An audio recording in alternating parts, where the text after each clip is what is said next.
Olá, hoje vamos falar de desamparo. Desamparo está ligado ao fluxo da vida. Nós vamos entender um pouco essa história e um pouco mais do sentimento de desamparo tão frequente, tão comum na vida humana. Fluxo da vida. A vida poderia ser, e melhor seria, caso ela fosse tratada como um verbo, no meu modo de ver.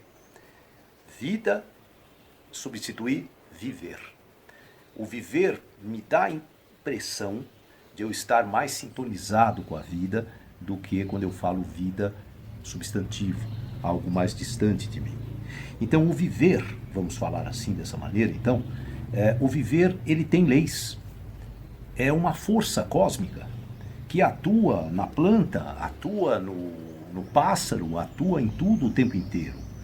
E esse viver é uma harmonia, é algo muito complexo para a mente humana.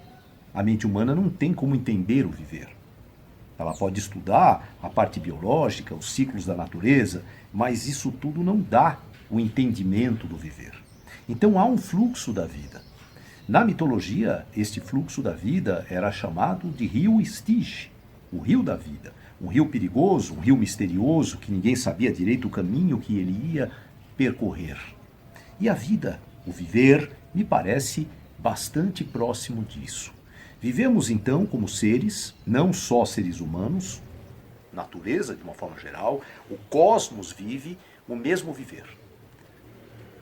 O mesmo princípio que atua numa bactéria ou num inseto atua na vida humana. São as mesmas leis. Só que nós, seres humanos, ainda somos muito desconectados desse viver. Nós ainda não temos o entendimento, o discernimento do que seria esse viver. Então, vira e mexe, no lugar da gente aceitar, que seria a palavra adequada, o fluxo, o rio da vida, nós gostaríamos, mesmo que inconscientemente, de mudar esse curso. De fazer com que esse curso fosse da forma que eu idealizo, que eu fantasio ou que eu pretendo. Então é como se nós estivéssemos o tempo inteiro querendo alterar o curso e o fluxo do viver.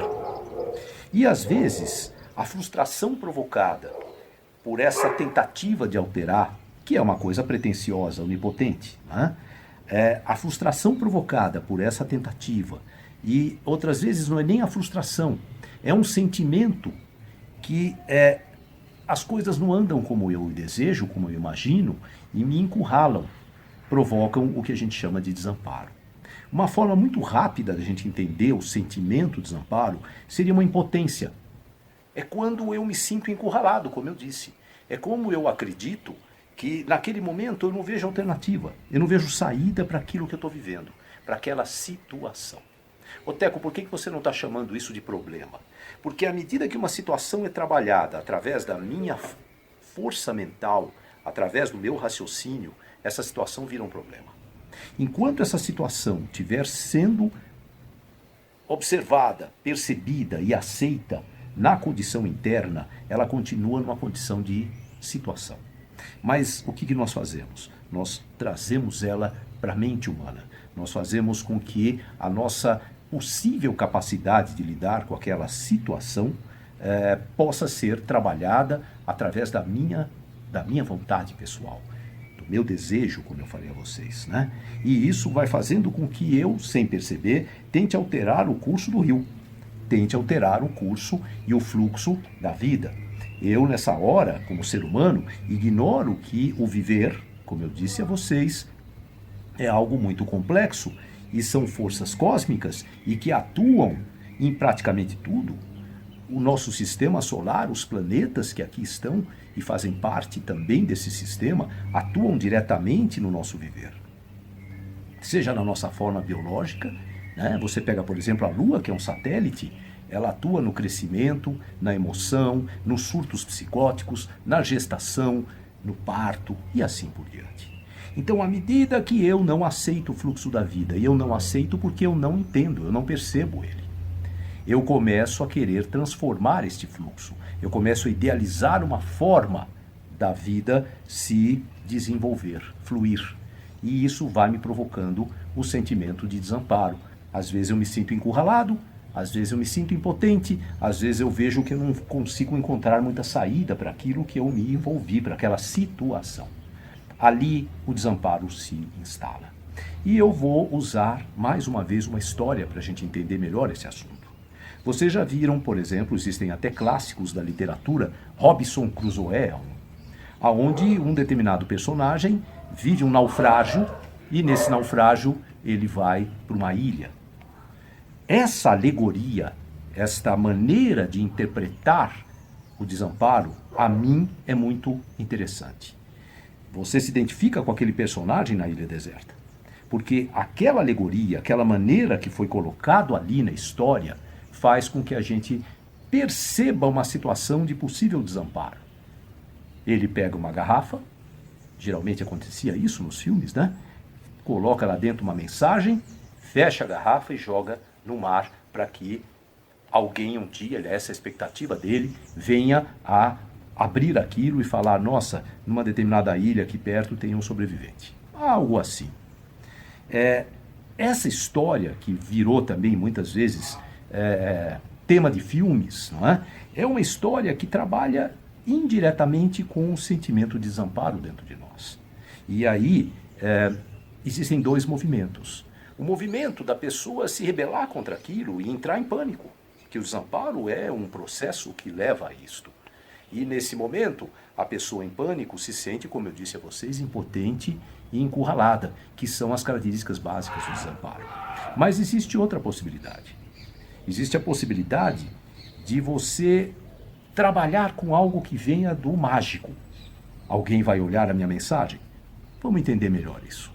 Vamos sair da história adulta do naufrágio e vamos pôr o gênio da garrafa, que é uma história infantil. Várias delas trabalham com essa ideia. Então, de repente, uma delas, um pescador, encontra uma garrafa e quando ele abre esta garrafa, sai um gênio. Aladim tem um pouco isso e muitas outras histórias. Aquele gênio diz para o personagem que o encontrou, faça 3 pedidos, você pode pedir o que quiser. Por que geralmente o gênio faz isso? Porque ele está ali numa condição de desamparo. Quando a criança escuta uma história dessa, ele se identifica, como o adulto se identifica com o náufrago. É como se nós estivéssemos, através da história, sendo impelidos a lidar com situações de desamparo, com situações onde eu me sinto encurralado, onde eu me sinto impotente, onde eu transformo a situação num problema, como eu disse a vocês. Ela sai da condição de situação. E lá está o pescador diante de um gênio. O que a criança não percebe nessas histórias é que a história se dirige diretamente ao desamparo delas. Ao quanto elas se sentem muitas vezes mal interpretadas, ou se sentem dependentes do adulto, se sentem à mercê do mundo adulto, por exemplo.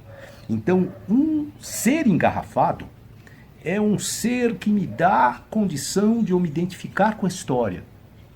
É simbólico, é alegórico, mas mexe exatamente onde tem que mexer, no meu eu interno. Porque aí está mexendo no nível da situação e não no nível do problema, que é quando isso vem para a minha vida racional, não é? E a criança vê ali um gênio que quando ele é liberto, quando ele é novamente colocado na vida, ele quer retribuir, fazendo com que alguns pedidos se realizem. Aquele gênio é uma parte nossa. Aquele gênio é aquela parte que nós vamos deixando de conviver, de ter contato. É a parte divinal. É a parte que nos liga justamente a esse fluxo de vida que eu estou me referindo a vocês. Desamparo. Uma sensação, um sentimento trazido pela necessidade de controle, que é uma fantasia, é uma mentira. Não há controle. Tá? Desamparo é um alerta. O quanto você está distante de uma parte sua que poderia te ajudar a lidar com essa situação. Você teria a condição de, no primeiro momento, aceitar a situação, que não é passividade, não é entrega. A aceitação é quando eu olho aquilo com uma amplitude maior do que meu raciocínio é capaz de ver. E a partir dali eu estou libertando o gênio da garrafa. Essa é uma mensagem muito bonita na história infantil. E quando eu liberto o gênio da garrafa, eu estou mais inteiro. Eu saio da condição de problema e eu sou capaz de retornar para a condição de situação. E à medida que eu vivo novamente a condição na situação, eu mobilizo recursos. Eu lido com aquilo que não é palpável. Eu não fico procurando equações nem saídas. Eu vivo aquilo. Começamos a nossa conversa dizendo que a vida poderia ser vista como um verbo e não como um substantivo. Talvez, depois de eu ter explicado e passado isso a vocês, isso fique mais ainda favorável. Porque se eu mergulho na vida como viver, eu vou acionar o meu gênio da garrafa. Se eu olho a vida distinta de mim, ela lá e eu aqui, é capaz do meu racional prevalecer. Vamos libertar o gênio da garrafa e desta forma vamos viver novamente mais integrais, mais inteiros e vamos fazer com que a vida seja encarada como viver, assim como o amor pode ser encarado como o amar e a morte como morrer, transformar. Obrigado por me ouvir.